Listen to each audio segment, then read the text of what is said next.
toute l'année.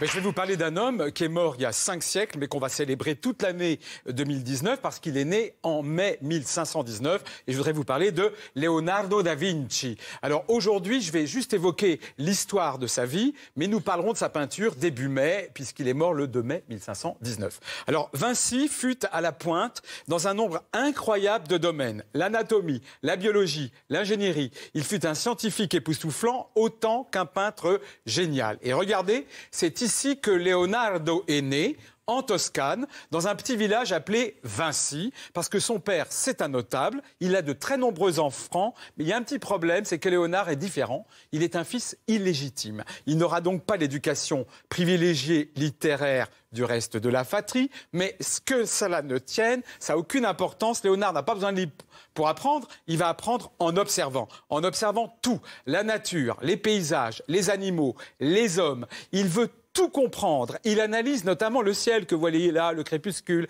etc. Et ça, vous allez le retrouver dans des tableaux, mais on en parlera plus tard. Donc, il dessine tout ce qu'il découvre. Son père remarque que son gamin dessine merveilleusement bien et il décide de l'envoyer, à l'âge de 15 ans, à quelques kilomètres du village de Vinci, eh bien, à Florence. Et là, à Florence, au XVIe siècle, Florence, c'est un État, une ville-État richissime, dirigée par les Médicis. Et puis après un Moyen-Âge un peu flagada, endormi, figé, etc., eh bien, Vinci, il arrive...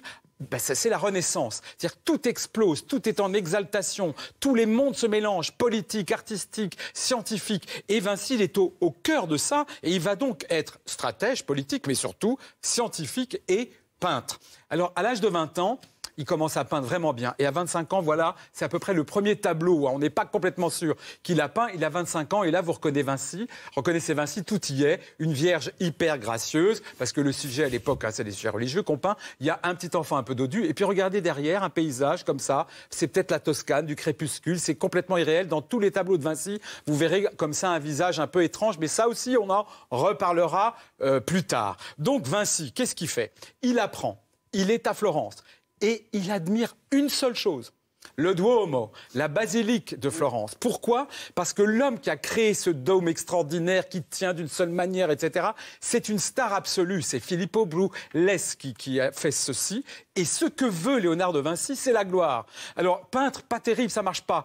Mais les scientifiques, ils atteignent la gloire. Donc, qu'est-ce que fait Vinci pour être un scientifique super connu? Il apprend, il décortique, il analyse. Donc, il regarde le corps humain, il le dissèque, il le dessine, comme vous connaissez ce dessin, évidemment. Il s'intéresse à comment on fonctionne, notamment le visage.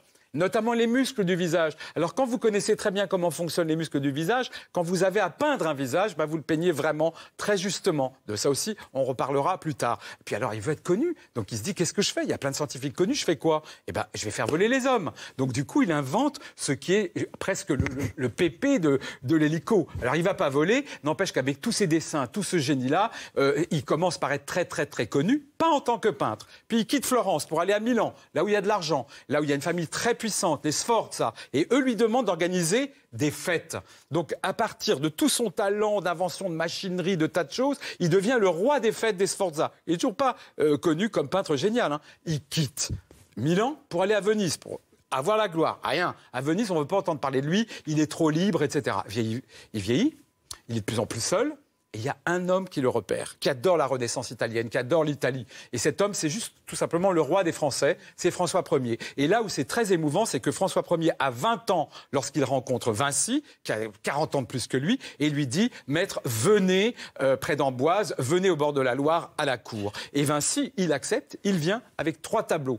Mais à dos de mulet, il vient, et dans ses sacs, 3 tableaux. La Joconde. Ce tableau, c'est une commande d'un riche Florentin qui veut l'offrir par amour à sa femme, d'accord? Mais Vinci, étrangement, ne va pas remettre le tableau. Il va l'emporter avec lui. Je vous dirai plus tard, au mois de mai. Dans ses bagages...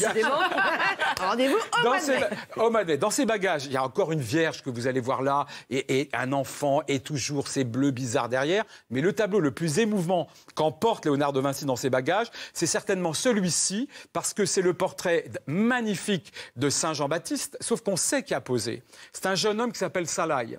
Et Salaï, c'est le grand amour, le grand amant de Vinci, sauf qu'il ne le suivra pas en France. Donc on pense que si Vinci a pris ce tableau avec lui dans ses bagages, c'est pour avoir un petit peu de Salaï à ses côtés.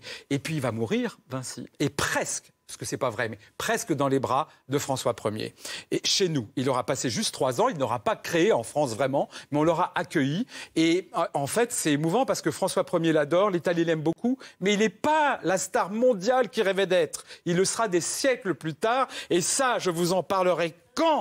Au mois de mai. Au mois de mai. Merci beaucoup. Vive Leonardo. Merci Daniel.